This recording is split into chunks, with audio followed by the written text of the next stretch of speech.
paper, Quality of Life in Urban Neighborhoods in Jeddah, Saudi Arabia. Entiendo que la va a hacer la presentación en inglés, ¿sí? Profesor Abdulrahman. Sí, la presentación es en inglés. Muy bien, simplemente mientras él se alista un poco para, ya, dado que nos cambiamos un poquito, fíjense que en nuestra mesa de nuevos paradigmas hemos tenido una enorme diversidad, pero que nos convocan a pensar sobre unos grandes temas que son emergentes en nuestro entorno en este momento y en nuestra práctica. Primero, un poco la dimensión política en el planeamiento, en el ordenamiento, en las operaciones urbanísticas, y entonces metodologías como el análisis de narrativas que comienzan a tomar bastante fuerza. También este trabajo de la resignificación del espacio público, un poco como la vida urbana en el marco también de la expresión urbana política y de espacios democráticos. El trabajo de Bárbara sobre ciencia urbana, un poco realmente el nuevo paradigma también de cómo utilizamos todas las nuevas tecnologías para complementar algunas de esas metodologías tradicionales en nuestros análisis urbanos, y sin duda, digamos, herramientas que nos son muy útiles frente a asuntos tan complejos como los análisis desde las perspectivas como desarrollo sostenible. Y entonces, bueno, le damos la bienvenida al profesor Abdul. Thank you so much. Thank you. Welcome. Good afternoon. We'll start very fast because we are late. I'm sorry. So, quality of life in urban neighborhood in Jeddah, Saudi Arabia. My name, as she mentioned, Abdulrahman. Majrashi is my family name. I'm from Al-Quran University in Saudi Arabia. Quality of life. Saudi Arabia, starting with the vision of 2030 in 2016 by Prince Mohammed bin Salman, which now we have a great workshop in the whole Saudi Arabia, just working how to improve the infrastructure, economics, and also the environment. So concentrate on people, citizens, residents, and also visitors.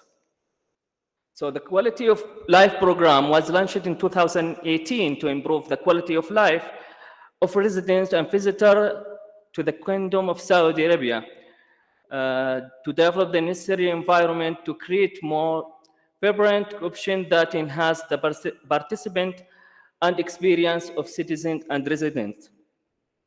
These are the key objectives that they concern on it, which is 10. Here we just concentrate in this paper about upgrading the quality of service providing in Saudi Arabia. Then we move to urban design sector.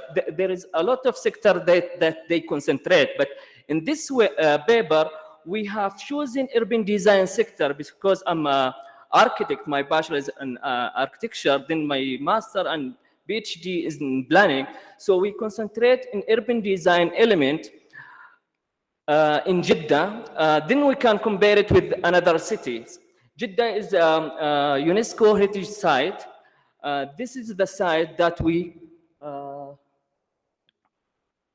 conducted the study there. Actually, on the beginning, we started to compare between the two areas in the same places. But unfortunately, because it's like urban fabric is different, so we went to test what is the difference there. But when we started the study, we found that they already starting the demolition of the area, because we call it in our country informal settlement. So this is the clear sign that they starting to improve the quality of life for the whole residents. We have using the exploratory approach, field survey, 7 indicators we have chosen, which is quality of finishing, materials, windows, door, walls, and also 5 indicators were used to assist the connectivity in the area, include availability of sidewalk, lighting, quality of street, etc. We find that it has a very various of options in the land use, which is also we have did the questionnaire and interview with the resident. This is the type of building there, bad building, which is here, that we calculated as a bad building, well, fair building, and good building, which is the condition there is on the facade. It's not about the architecture element, no, it's about the facade. Also, we have found the different type of road condition, which we can see the small area which is inside, which is a closed area that it need to upgrade. The other has a good quality. Also, the sidewalk, we have found that a great opportunity to improve it, but some area which is inside the neighborhood that it need to upgrade. In the conclusion, we can see that quality of life in Jeddah has improved. Previous study on quality of life in Saudi, other part of the Saudi has the similar finding. Also, Saudi on the right track to improving quality of life of its citizens. In the recommendation, we are starting in the second paper that to comparing with the area inside the city with another city. Also, we try to get some indicator that in urban design sector, and we will see how it is affecting the life of the resident, not by well survey, no, it's by interview of the resident and the visitors. And thank you.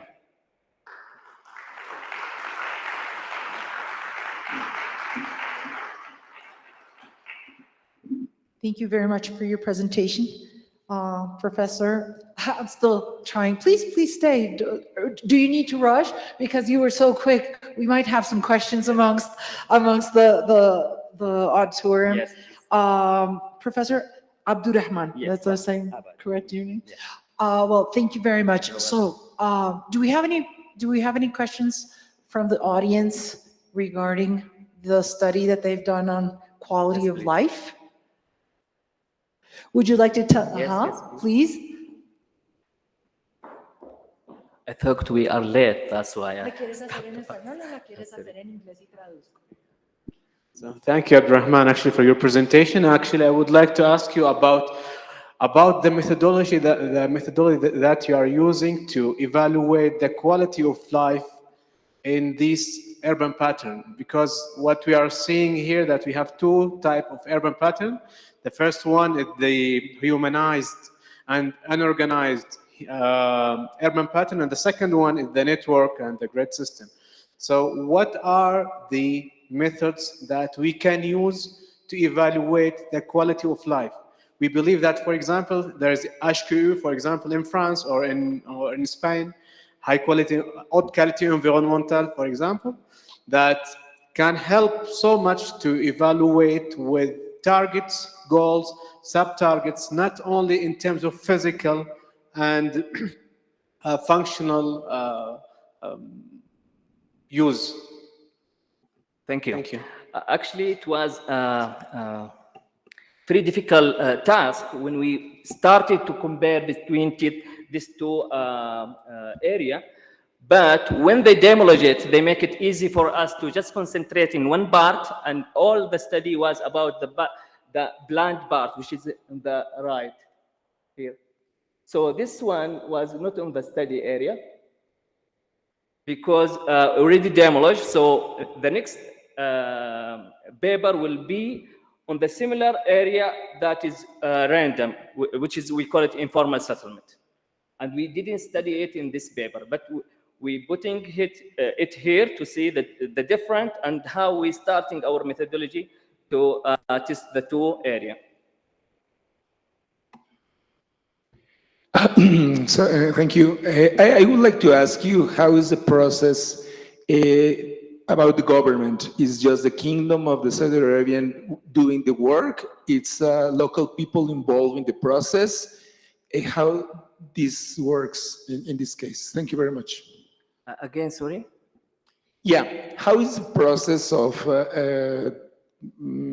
doing upgrading, or the kingdom of the Saudi Arabia, the government is who does the whole thing, or the local people is involved in the process? Okay, let me tell you experience far away from this paper. Previously, we asking many experts to give their views, okay, and we develop our area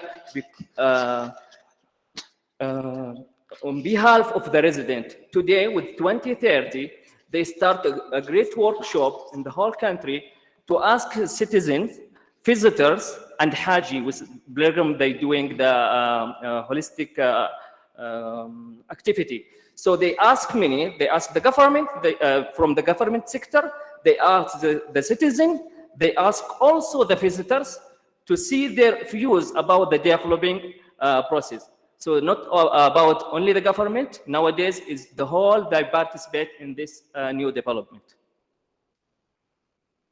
Any more questions?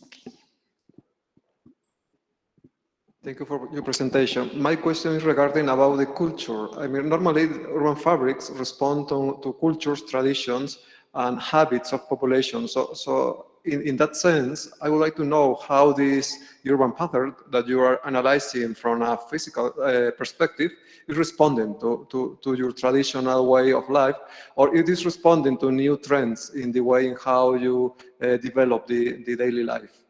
And the second question is whether in this quality of life assessment, the opinion of people, inhabitants, families, and households has a role to play. Yes,